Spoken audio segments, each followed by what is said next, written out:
Hello বন্ধুরা, food এসআইয়ের পরীক্ষা আবার কি হবে? ঠিক কি বললেন পিএসসি চেয়ারম্যান? পাবলিক সার্ভিস কমিশনের পক্ষ থেকে কি সিদ্ধান্ত গ্রহণ করা হলো? আসুন জেনে নেওয়া যাক বিস্তারিতভাবে আজকের এই ভিডিওর মাধ্যমে। গত 16 এবং 17 মার্চ পাবলিক সার্ভিস কমিশনের মাধ্যমে ফুড এসআইয়ের যে পরীক্ষাটি নেওয়া হয়েছিল, সেই পরীক্ষা সম্পর্কে চারিদিকে বিভিন্ন রকমের দুর্নীতির খবর পাওয়া গেছে।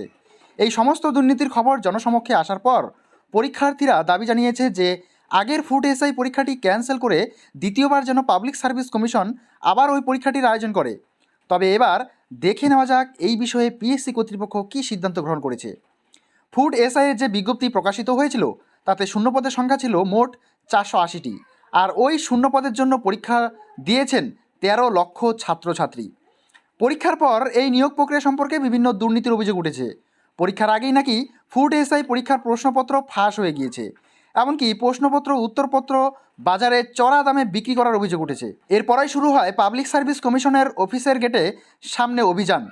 পরীক্ষার্থীরা 19 এবং 20 মার্চ পাবলিক সার্ভিস কমিশনের অফিসের সামনে অভিযান চালায়। দ্বিতীয় দিন অভিযান চালানোর পর ফলাফল হিসেবে জানা যায় যে এমন দুর্নীতির কথা স্বীকার করেছে পিএসসি কর্তৃপক্ষ। পিএসসি তরফ থেকে জানানো হয়েছে যে পুলিশের মাধ্যমে তারাও এমন ধরনের রিপোর্ট জানতে পেরেছে।